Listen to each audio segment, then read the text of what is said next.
पवित्र श्रावण मासना पावन दिवसों आप सौना माटे सुख शांतिदायी, आनंददायी, स्वास्थ्यदायी, विकासदायी बन्या रहे, कोरोना मुक्त बन्या रहे तेवी भगवान सदाशिवना चरणों में प्रार्थना। आओ आजनो श्रावण सत्संग भाग 5 में जोईशुं अविकसित विषय। पण ए अविकसित विषय जाणीए तेना पहला सौने सद्बुद्धि मळे, सौनु कल्याण थाय, सौ उज्ज्वल भविष्यना मार्गे आगळ वधे एवी दिव्य भावनाथी एक गायत्री महामंत्र। ओम भूर्भुवः स्वः तत्सवितुर्वरेण्यं भर्गो देवस्य धीमहि धियो यो नः प्रचोदयात्। अखण्डमण्डलाकारं व्याप्तं येन चराचरं तत्पदं दर्शितं येन तस्मै श्रीगुरुवे नमः। ओम त्र्यंबकं यजामहे सुगंधिं पुष्टिवर्धनं उर्वारुकमिव बन्धनान् मृत्युर्मुक्षीयमामृतात्।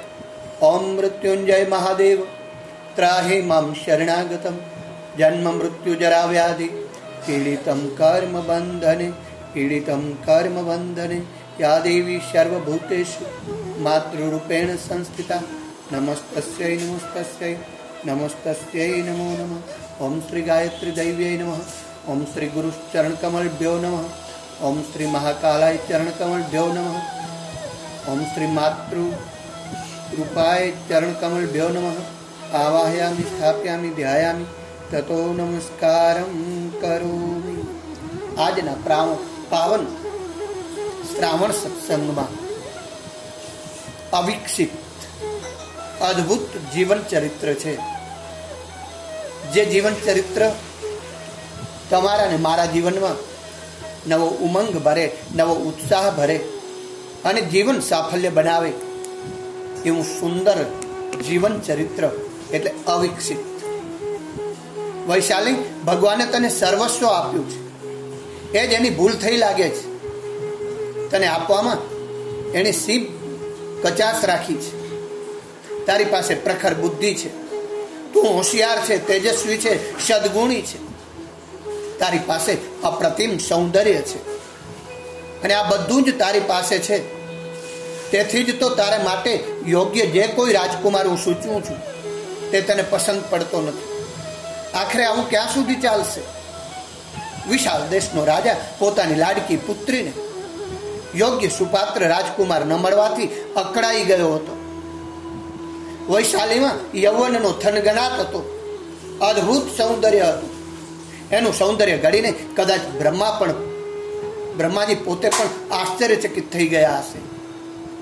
ए महान कलाकारनुं नवराशनी वेळाए हृदय ठालवी ठालवीने सर्जेલું સર્જન એટલે આ વૈશાલી। एनी बुद्धि प्रभा, एनी बुद्धिमत्ता अने तेजस्विताने सेब शोभे एवो कोई राजकुमार मळवो लगभग असंभव ज हतो। गमे तेने धणी मानी लेवानी तेनी तेजस्विता तैयार न हती। कोई सुंदर राजकुमार मळतो तो ते निस्तेज जणातो, तो वળી कोई जाडी बुद्धिनो जणातो, तो वળી कोई अकाळे घरडो थयेलो देखातो। कोनी जोड़े परણવું ए आ वैशालीने मन मोटो कोयडो हतो। वैशाली तारा माटे राजकुमार शोधी शोधी अने हवे हूँ थाकी गयो छुं। हवे एक ज रस्तो छे अने ते एटले तारो स्वयंवर। तारे जेने पसंद करवो होय एने करी लेजे। पिताजी, वैशाली बोली छे, आप बेफिकर रहो। मारो भगवान मारी आबरू जाळवशे। निस्तेज सौंदर्य लालसू एवा कोईने मारो धणी बांधवा करता हूँ आ जन्म कुंवारी रहेवानुं वधारे पसंद करीश। परंपरा मुजब स्वयंवर रचायो छे। देश देशना राजाओने राजकुमारोने आमंत्रण मोकलवामां आव्युं छे। वैशाली जेवी सुंदरीनो स्वयंवर रचातो होय त्यारे कयो अभागी पोतानुं नसीब अजमाववा ना आवे। अरे केटलाक तो एना दर्शन थशे तो पण अहोभाग्य आम समजीने आव्या हता। दरबार खीचो खीच भरायो हतो। હાથમાં વરમાળા લઈ હળવે હળવે વૈશાલી એક પછી એક રાજા પાસે જઈ અને પસાર થવા લાગી છે. તેની બહેનપણી માલતી દરેક રાજા અને રાજકુમારનો પરિચય આપતી આપતી સાથે ચાલતી હતી. દરેક પેઢીનો ઇતિહાસ રહે, દરેક પેઢીનો ઇતિહાસ કહે, તેમનું તેજ, તેમના શૌર્યનું વર્ણન કરે. વૈશાલી ક્ષણવાર ઊભી રહે અને પછી આગળ ચાલે. ચાલતા ચાલતા સિંધુ દેશના રાજા મુદ્ર પાસે તેઓ આવ્યા છે. સખી માલતીએ એના વખાણ કર્યા છે. એ વૈશાલી આ અતિ પરાક્રમી છે, શૂર છે, વીર છે. હજુ સુધી કોઈ સ્ત્રીને તેણે હૃદય આપ્યું નથી. તારે માટે આવર યોગ્ય છે. વૈશાલી ઊંચું જોયું તો મદ્ર રાજા ઊંચી નજર કરીને બેઠો હતો. તેના મોઢા ઉપર કરડાકી વર્તાઈ રહી હતી. વૈશાલીને થયું કે જેને સામે જોવાની પણ પડી નથી એવાને કોણ પરણે. ત્યાંથી તેઓ સંવર્ત દેશના રાજા બલિ પાસે આવ્યા છે. ત્યારે પણ માલતીએ કહ્યું છે, વૈશાલી આ સંવર્ત દેશના રાજા છે, આની પાસે સોનાના ઢગલા છે, ધનનો મેરુ ભંડાર છે, તું આને પરણી અને બહુ સુખી થઈશ. ત્યારે વૈશાલીએ કીધું, માલતી જીવનમાં માત્ર સોનું જ સર્વસ્વ નથી. આમ કહી અને તે આગળ ચાલી. આગળ માલતી એક રાજકુમારની ઓળખ આપી છે. વૈશાલી આ અવિકસિત છે, ધૈર્યનો મુગુટ મણી છે. એના જેવો શૂરવીર આ પૃથ્વી તટ પર થયો નથી. એના પિતા કરદમ એમના જેવું સુખી અને સંસ્કારી રાજ્ય કોઈ બનાવ્યું નથી. અવિકસિત, તેજસ્વી છે, સુંદર છે અને બધી જ રીતે તારા માટે યોગ્ય છે. માલતી મારા માટે આષાઢભૂત બનીને દોડતો આવ્યો તે વળી શેનો તેજસ્વી. આમ કહી અને વૈશાલીએ પગ ઉપાડ્યો. આગળ ક્યાં ચાલી આમ કહી અવિકસિતે તેનો હાથ પકડ્યો છે. વૈશાલી છંછેડાઈ છે. આ સ્વયંવર છે. મારી મરજી પડે તેને પરણવા માટે હું સ્વતંત્ર છું અને મને ફાવશે તેને જ વરમાળા આરોપીશ. તને ખબર નહીં હોય પણ જે દિવસે તારા સૌંદર્ય અને બુદ્ધિમત્તાના વર્ણન સાંભળ્યા ને તે જ દિવસથી તારા સ્વયંવરની હું રાહ જોઉં છું. અવિકસિત બોલ્યો છું. ત્યારે વૈશાલી બોલી, તમે મારા ઉપર જબરજસ્તી કરો છો. આ જબરજસ્તી નથી, અવિકસિત કહે છે. પરંતુ મારું મન સુસંસ્કારી બને માટે મને તારી જરૂર છે. તું સુશીલ છે, તેજસ્વી છે. મને ખાતરી છે કે તું મારા કાર્યમાં સહાયરૂપ થશે. આમ કહી વૈશાલીનો હાથ પકડી અવિકસિતે ચાલવા માંડ્યું છે. હાથ પકડીને ચાલવા માંડ્યું છે. સ્વયંવરમાં આવેલા રાજાઓ છંછેડાઈ ગયા. એમણે અવિકસિતને પડકાર્યો છે. એકલે હાથે તે રાજાઓ અને વિશાળ દેશના સૈન્ય સામે લડ્યો છે. તેનું આવું શૌર્ય અને વીરતા જોઈ વૈશાલી પણ મનોમન તેને નમી પડી છે. પરંતુ અવિકસિત હારી ગયો અને કેદમાં પૂરાયો. ત્યારે વૈશાલી કહે છે, બાપા આ યુદ્ધ નથી, તમે તેને અન્યાયથી જીત્યો છે. સેંકડો રાજવીઓને એકલા હાથે યુદ્ધ કરતા શરમ પણ ના આવી. આ સરાસર અન્યાય છે પિતાજી. રાજા ચીડાઈ ગયો અને કહ્યું, સેંકડો વચ્ચે તારો હાથ પકડી અને તને આમ લઈ જતા એને શરમ ના આવી. ત્યારે વૈશાલી બોલી છે, પિતાજી એ તેજસ્વી છે, એની નિર્ભય વૃત્તિ તો જુઓ, એનું અપ્રતિમ શૌર્ય તો તમે ધ્યાનમાં લ્યો. પરંતુ તેના પિતાએ તેની વાતને નકારી કાઢી છે. અવિકસિતના આ વીજળી જેવા શૌર્યથી વૈશાલી હવે તેને પોતાનો પતિ સમજવા લાગી છે. અવિકસિતને મુક્ત કરવા માટે પોતાના પિતા પાસે હંમેશા કાકલુદી કરતી, હાથ જોડતી. જમવાનો થાળ લઈ વૈશાલી પોતે અવિકસિતને જમાડવા આવી છે. પરંતુ અવિકસિતે જમવાની ના પાડી છે. તમને જમાડવામાં મને આનંદ મળે છે, મારી ખાતર તો તમારે જમવું જ પડશે. આવું જ્યારે વૈશાલીએ કહ્યું ત્યારે અવિકસિત બોલ્યો છે કે ના, મારે નથી જમવું એટલી જ મક્કમતાથી ના પાડી છે. અને વિધિની ઘટના પણ અજબ છે ને. 2 દિવસ પહેલા હું તને નહોતો જોઈતો અને આજે તું મને પ્રેમથી જમાડવા આવી છે, પરંતુ હવે તું મને નથી જોઈતી. તને હવે હું સ્વીકારવા તૈયાર નથી. વૈશાલીને ખૂબ દુઃખ થયું છે. દારૂણ આઘાત લાગ્યો છે. તે રડી પડી તૂટેલા આઈએ પાછી ફરી છે. અવિકસિત કેદ થયો છે એ સમાચાર મળતા જ કરમધમે વિશાલ દેશ ઉપર ચડાઈ કરી છે. વિશાલ દેશના રાજાનો અભિપ્રાય પણ હવે અવિકસિત માટે બદલાયો હતો. તેને પણ લાગ્યું કે નાના અવિકસિત ખરેખર ખૂબ તેજસ્વી છે, શૂરવીર છે. તેથી સામયું કરવા માટે તે કરમધમની સામે ગયો છે. કરમધમને વાત્ય ગાત્ય લઈ આવ્યો છે. અવિકસિતને મુક્ત કર્યો છે. તે ધીર ઉદાર ગતિથી હળવે પણ મક્કમ પગે દરબારમાં આવ્યો છે. સાક્ષાત જાણે વીર રસના આવતો હોય આવો લાગી રહ્યો છે. અવિકસિત કરમધમને પગે લાગ્યો છે. બાપા, મારા માટે તમારે આટલું કષ્ટ ઉઠાવવું પડ્યું. ધિકાર છે યુવાનને, ધિકાર છે યુવાન દીકરાને કે જેને છોડાવવા માટે વૃદ્ધ બાપે આવવું પડે. આમ કઈ શરમથી નતમસ્તક થઈને ઉભો રહ્યો. બેટા અવિકસિત, તારા શૌર્યના બધાએ ખૂબ જ વખાણ કર્યા છે. બેટા, આ સાંભળી હું તને ધન્યવાદ આપવા માટે આવ્યો છું. તે તો આપણા કુળની તેજસ્વીતા અને શૌર્યના બધાને દર્શન કરાવ્યા છે. બેટા, તું ધન્ય છે. તારા જેવા પુત્રને પામી આજે હું પણ ધન્ય બન્યો છું, કરમધમે કહ્યું છે. વિશાળ દેશના રાજાએ પાસે આવી ઉભેલા અવિકસિતને હાથ પકડી કરમધમને કીધું છે, આજથી આ તમારો દીકરો એ મારો દીકરો છે. મારી વૈશાલી તમારી પુત્ર વધુ બનાવો. વૈશાલીની પણ આ જ ઈચ્છા છે. વૈશાલી પત્ની તરીકે મળે એ સ્વર્ગનો વૈભવ મળ્યા તુલ્ય હતું.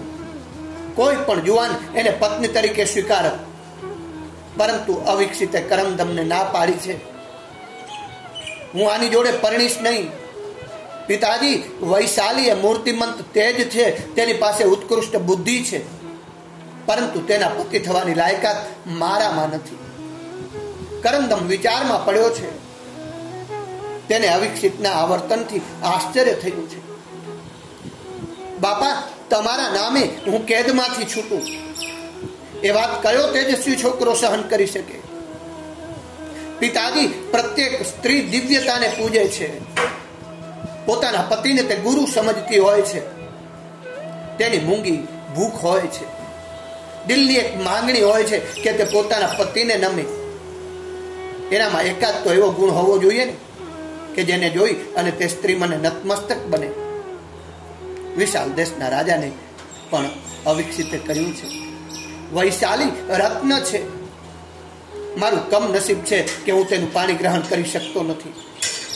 એ રાજા ઘણા નરવીરો છે. તેને યોગ્ય વીર જોડે પરણાવી સુખી કરજો. આમ કહી તે દરબાર છોડીને ચાલી નીકળ્યો છે. વૈશાલીએ પણ હવે ગાંઠ વાળી કે પરણીશ તો અવિકસિતને જ પરણીશ. અવિકસિતની આ તેજસ્વીતાએ તો તેના નિશ્ચયને વધુ દ્રઢ કર્યો છે. તેને થયું કે જવાન હોય તો આવો હોય, યુવાની હોય તો આવી હોય. યૌવન જો ધારે તો સૃષ્ટિ સજાવે, સાચી સમજ વિના જીવન લજાવે. નસમાં લોહી દોડતું હોવું જોઈએ. થીજેલા લોહીના જુવાન તે કઈ જુવાન કહેવાય? વૈશાલીના માતા પિતા ખૂબ દુઃખી થયા છે, પરંતુ વૈશાલીના નિર્ણયથી તે લાચાર હતા. વૈશાલી પણ વ્રતો કરવા લાગી, ઉપવાસ કરવા લાગી અને દિવસે દિવસે ક્ષીણ થવા લાગી છે. એક દિવસ આશ્રમના કુલપતિ ફરતા ફરતા ત્યાં આવી ચડ્યા છે. વૈશાલીને વ્રતો કરતી જોઈ ગુરુએ એને મીઠો ઠપકો આપ્યો છે કે તું શું વ્રત કરે છે? આટલી તેજસ્વી તું વ્રત કરીને ભિખારી ન બનીશ. બેટી, દુર્બળ હોય તે વ્રત કરે, તેજસ્વી હોય તે તપ કરે. તપ એટલે ભગવાનના કાર્ય માટે ઘસાવું, ભગવાનના કાર્ય માટે, ભગવાનના વિશ્વરૂપી રંગમંચને સુધારવા સજાવવા માટે પોતાની જાતને ઘસી નાખવી. ભગવાન પાસે માગવા કરતા એવું તપ કર કે ભગવાનને ખુદ દોડતા આવવું પડે. અને આ જ જીવન હોવું જોઈએ. સ્વાધ્યાય પરિવારના એ ભાવગીતમાં કીધું છે, એક જ દે વરદાન હરી હું હસું ને હસાવું, માનવના કલ્પાંત સગડા હું તો દૂર હટાવું. એક જ દે વરદાન હરી હું હસું ને હસાવું, નટખટ નંદ કિશોર ને બાળું, હાસ્ય રમે વદને મરમાડું, નચવે મનના મોર એવું સ્મિત હું તો વહાવું. એક જ દે વરદાન હરી હું હસું ને હસાવું, એક જ દે વરદાન હરી હું હસું ને હસાવું. હાસ્ય વડે જન ખૂબ હર ખાતા, મન મેળા પે બહુ મલકાતા. હાસ્ય વડે જન ખૂબ હર ખાતા, મન મેળા પે બહુ મલકાતા. સ્મિત સુદાના જામ તરસ્યા, મુખને તો હું પાઉં. સ્મિત સુદાના જામ તરસ્યા, મુખને તો હું પાઉં. એક જ દે વરદાન હરી હું હસું ને હસાવું, એક જ દે વરદાન હરી હું હસું ને હસાવું. રામ ચહે રમતા ભક્તોને, હસતા ગાતા માનવપુરને. રામ ચહે રમતા ભક્તોને, રામ પણ રમતા ભક્તોને ચાહે, હસતા ભક્તોને ચાહે છે. રામ ચહે રમતા ભક્તોને, હસતા ગાતા માનવપુરને. હું પણ એવા સ્નેહી જીવન ગળે તો લગાવું, હું પણ એવા સ્નેહી જીવનને ગળે કાયમ લગાવું. એક જ દે વરદાન હરી હું હસું ને હસાવું, એક જ દે વરદાન હરી હું હસું ને હસાવું. હાસ્ય રસાયણ જીવન પોષક, મનના દર્દોનું છે શોષક. હાસ્ય રસાયણ જીવન પોષક, જે ખુદ હસે તે જ બીજાને હસાવી શકે છે. હસવું એ બધા રોગોની દવા છે, અને જે ખુદ હસે છે ને તે જ બીજાને હસાવી શકે છે. હાસ્ય રસાયણ જીવન પોષક, મનના દર્દોનું છે શોષક. ભેદભાવની સીમા તોડી હું સ્નેહ સદા વહાવું, પ્રભુ સ્નેહ સદા વહાવું. એક જ દે વરદાન હરી હું હસું ને હસાવું, એક જ દે વરદાન હરી હું હસું ને હસાવું. માનવના કલ્પાંત સગડા સદા તો દૂર હટાવું, માનવના કલ્પાંત સગડા સદા હું દૂર હટાવું. એક જ દે વરદાન હરી હું હસું ને હસાવું, એક જ દે વરદાન હરી હું હસું ને હસાવું. પવિત્ર શ્રાવણ મહિનામાં આપણો સંકલ્પ પણ આ જ હોવો જોઈએ, અવિરત પણ સદા હસતો હસાવતો. અને સાથે વૈશાલી પણ એવી હતી. એ રીતે વૈશાલીને એના કુલપતિ ગુરુએ ઠપકો આપ્યો છે. દુર્બળ હોય બેટા એ વ્રત કરે, તેજસ્વી તો તપ કરે. તપ એટલે ભગવાનના કાર્ય માટે ઘસાવું, ભગવાનના આ વિશ્વરૂપી રંગમંચને સુંદર બનાવવાનો, સમુન્નત બનાવવાનો સંઘર્ષ કરવો, સતત લડવું, સતત દૈવી કાર્ય માટે ઉગાડા પગે ઘરે ઘર ભમવું, લોકોને સન્માર્ગ તરફ કરવા, સન્માર્ગ તરફ વાળવા, નવયુગના નિર્માણ માટે ક્રાંતિ સર્જવી. બેટા એવું તપ કર કે ભગવાનને ખુદ દોડતા તારે ત્યાં આવવું પડે. તાજમહેલના ભોગો છોડી વૈશાલી કુલપતિ સાથે હવે આશ્રમમાં રહેવા ગઈ છે. સવારે પ્રભુ ભક્તિમાં ચિત્ત એકાગ્ર કરે છે, પ્રભુ ભક્તિ કરે છે, ગુરુ પાસે બેસી જીવનના પાઠો શીખે છે. અને જીવનના પાઠ શીખવનાર જો કોઈ હોય ને તો તે ગુરુ જ છે. એટલા માટે ગુ માને અંધકાર, રૂ માને પ્રકાશ. જે અજ્ઞાનના માર્ગમાંથી, અંધકારના માર્ગમાંથી પ્રકાશના માર્ગ તરફ લઈ જાય, અજ્ઞાનના માર્ગ તરફથી જ્ઞાનના માર્ગ તરફ લઈ જાય, અસત્યના માર્ગમાંથી સત્યના માર્ગ તરફ લઈ જાય, અરે મોતના માર્ગમાંથી અમૃત તત્વના માર્ગ તરફ લઈ જાય, એ ગુરુ છે. ગુરુ એ ગુ માને અંધકાર, રૂ માને પ્રકાશ. તેજસ્વીતા લાવે, પ્રકાશિતતા લાવે, પણ ક્યારે લાવે? એના વિચારોને અનુસરીએ તો, એના માર્ગે ચાલીએ તો. ગુરુ અદ્ભુત શબ્દ છે. ગુરુ પોતાના માટે નથી જીવતા, અન્યના માટે જીવે છે. ગુરુ પોતાના પ્રતિ કઠોરમાં કઠોર બને છે, બીજાના પ્રતિ ઉદારમાં ઉદાર બને છે. એ ગુરુ છે. આમ આ વૈશાલી ગુરુ પાસે બેસી જીવનના પાઠ શીખે છે. હર કોઈએ જીવનના પાઠ શીખવા માટે ગુરુ શરણે જવું જોઈએ, ગુરુકુળમાં જવું જોઈએ. સવારે લીધેલા સંસ્કારો, જીવનના એ દિવ્ય પાઠો, એ સદવિચારો બપોર પછી ઘેર ઘેર જઈને પહોંચાડે છે. આ રીતે અવિરત કાર્ય કરતી રહે છે વૈશાલી. તપ કરે છે. આ સાચું તપ છે. આળસમાં પડ્યા રહેવું, પ્રમાદમાં પડ્યા રહેવું એ તપ નથી. સંયમિત જીવન જીવવું, સાત્વિક ખોરાક ખાવો એ તપ છે. આવું તપ વૈશાલી તેના ગુરુના આશ્રમમાં, ઋષિના આશ્રમમાં જીવી અને તેજસ્વી જીવન વિતાવે છે. 3 વર્ષ વીતી ગયા હશે, છતાં અવિકસિત આવતો નથી. વૈશાલી મનમાં ને મનમાં મૂંઝાય છે, અને અવિકસિત પણ ખરો છે. દિલથી પ્રેમ કરે છે વૈશાલીને, પણ પરણવા તૈયાર નથી. ભગવાન પણ સામું જોતા નથી.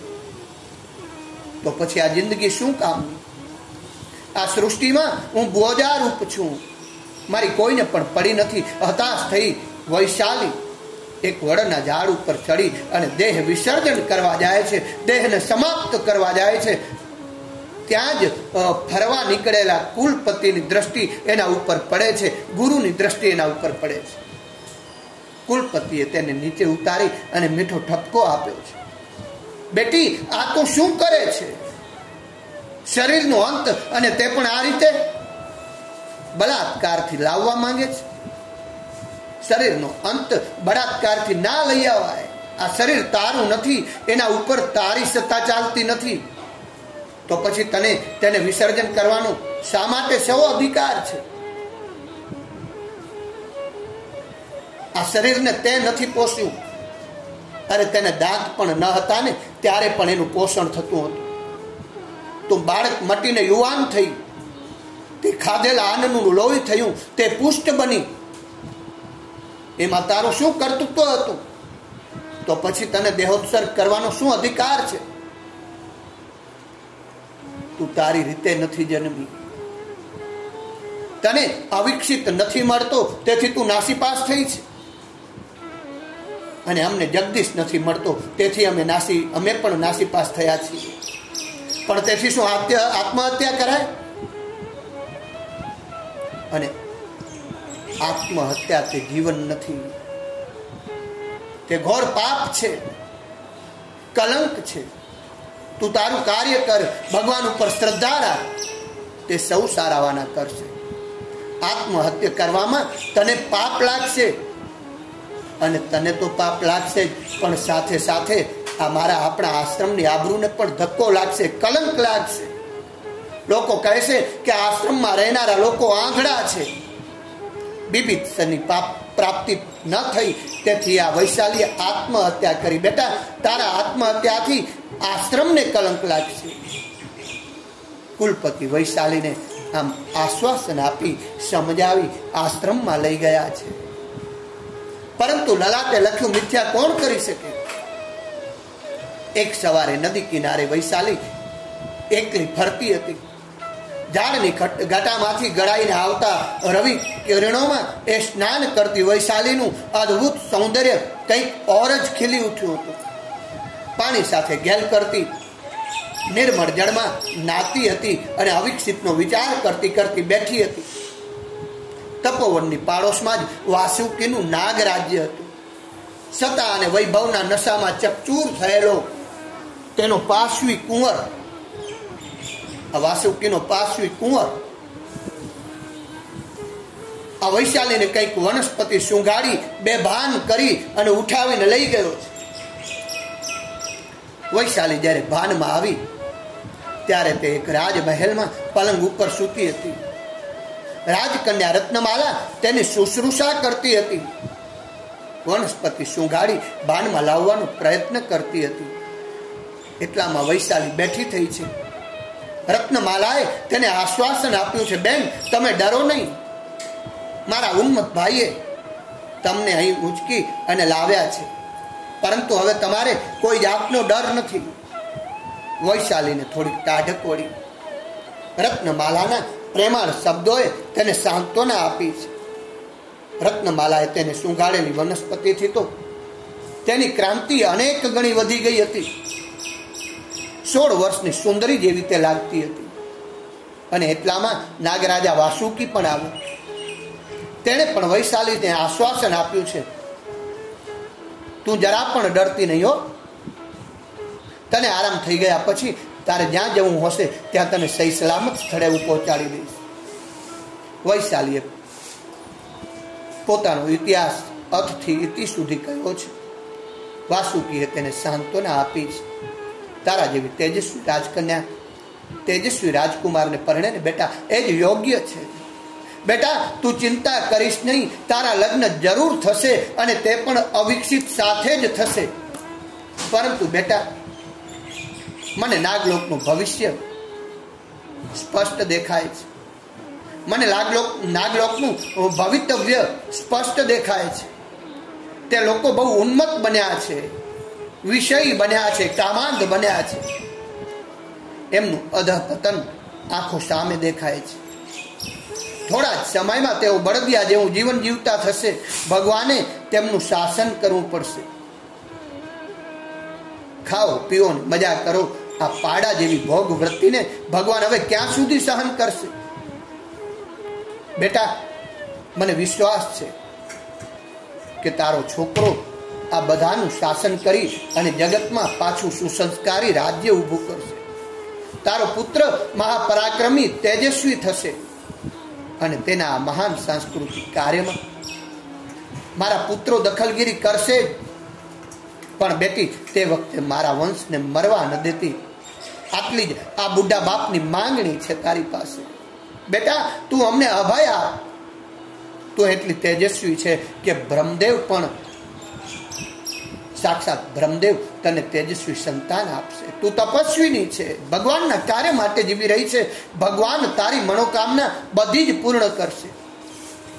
નાગરાજા વાસુકી વૈશાલી પાસે પોતે નિર્વંશ ન થાય તેની ભીખ માંગતો હતો. એને ખાતરી હતી કે નાગરાજા, આ નાગ પ્રજા સત્યાનાશના પંથે છે. તે ભોગી બની છે, કામાંધ બની છે. તેમની વીર્યસી ભોગ વિલાસ પાછળ ખર્ચાઈ રહી છે અને વીર્યહીન પ્રજા હંમેશા નામશેષ થાય છે.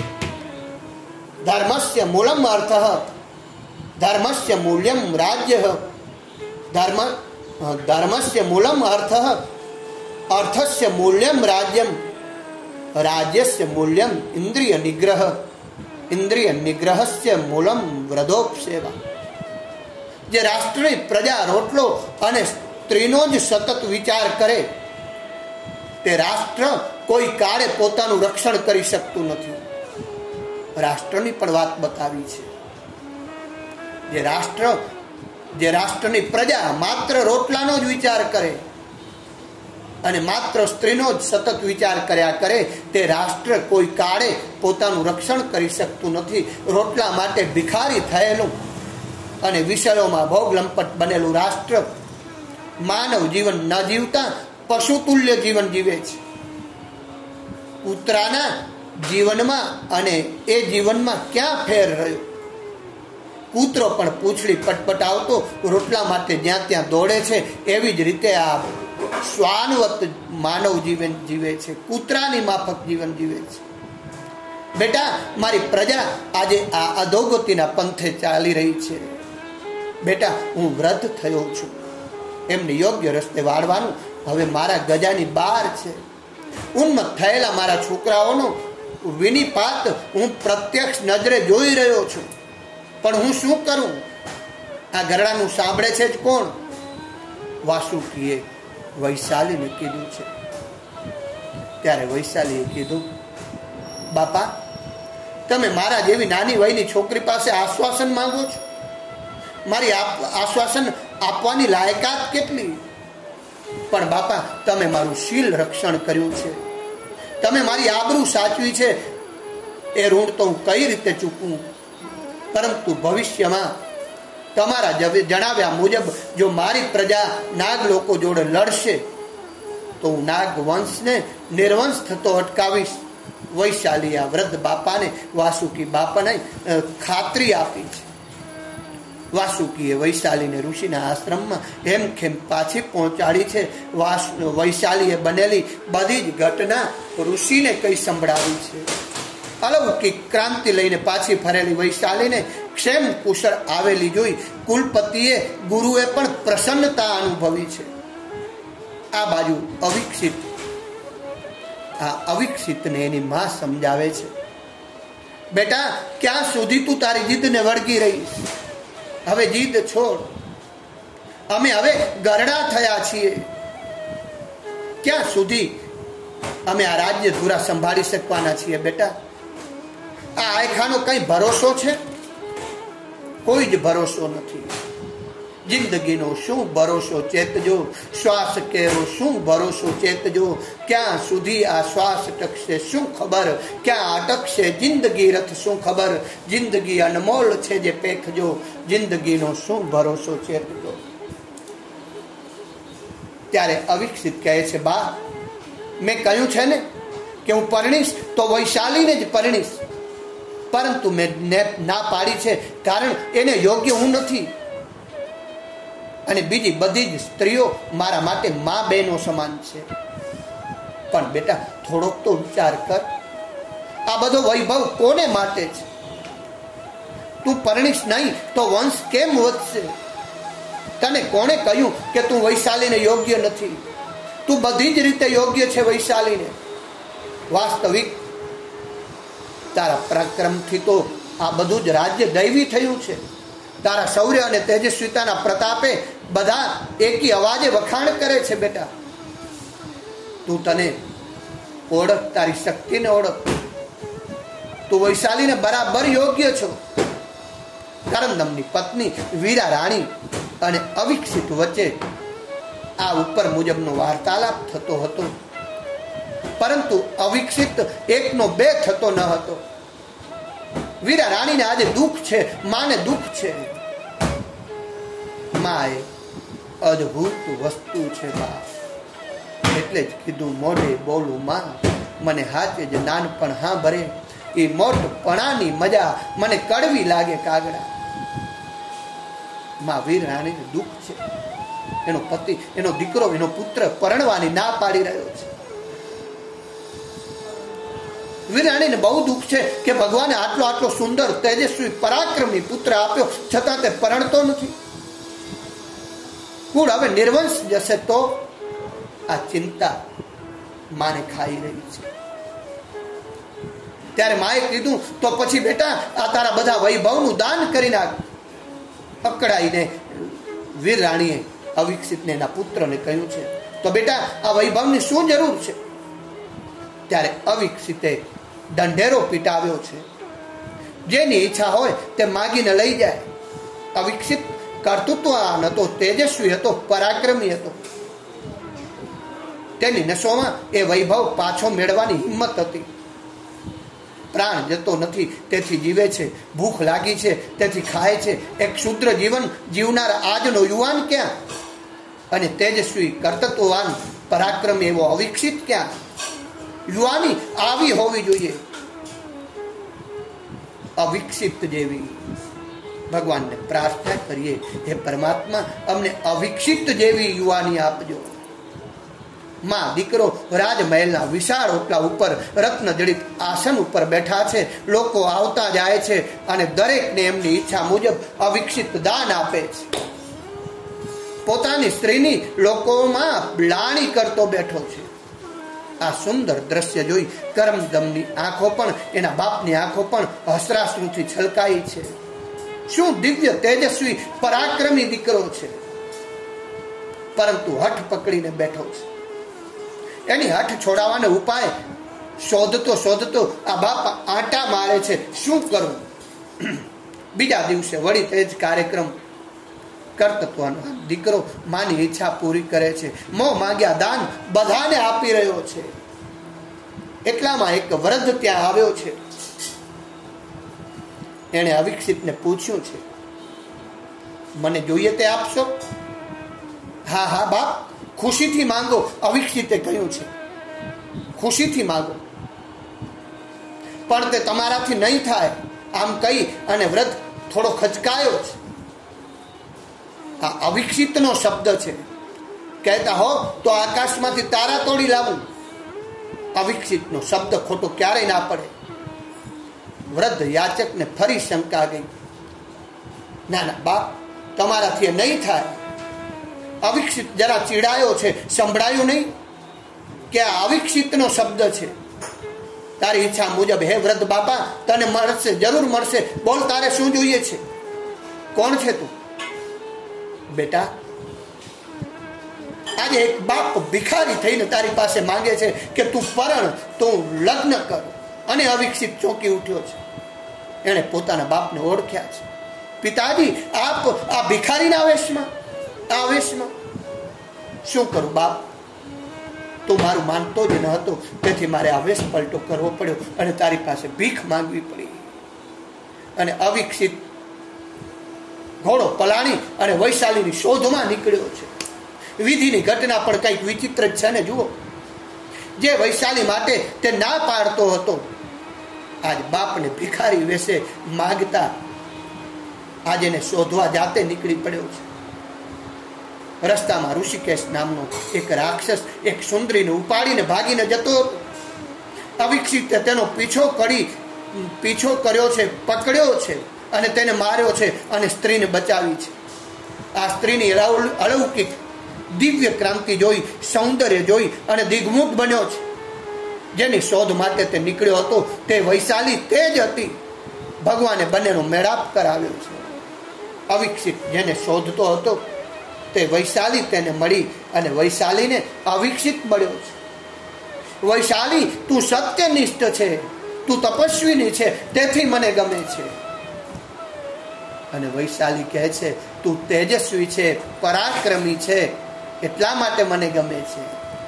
આ તેજસ્વી દિવ્ય સુભગ મિલન પરિપાક રૂપે ભગવાને વૈશાલીના કુખે દિવ્ય અવતાર લીધો છે. મરુત થઈને ભગવાન એના પેટે જન્મ્યા છે અને મહાન સાંસ્કૃતિક રાજ્ય નિર્માણ કર્યું છે. આવા શૂરવીર ભક્તોની વાત, આવા શૂરવીર પરાક્રમી એ દિવ્યાત્માઓની વાત, દિવંગતોની વાત, એ શૂરવીરોની વાત પવિત્ર શ્રાવણ માસમાં ઋષિ સંદેશના માધ્યમથી ભગવાન શિવના ચરણોમાં શ્રી કૃષ્ણાર્પણ કરું છું. આવો આપણે પણ એ મુજબ જીવવાનો સંકલ્પ લઈ સંસ્કૃતિને સુમધુર બનાવીએ, સંસ્કૃતિને જીવંત બનાવીએ. મિત્રો, આ શ્રાવણ સત્સંગનું દિવ્ય ચરિત્ર માં ગાયત્રી અને પરમ સત્તાની દિવ્ય અનુકંપાથી આપ સૌની પાસે નિષ્કામ ભાવે પહોંચાડવામાં આવ્યું છે અને ઋષિ સંદેશ દ્વારા પહોંચાડવામાં આવ્યું છે.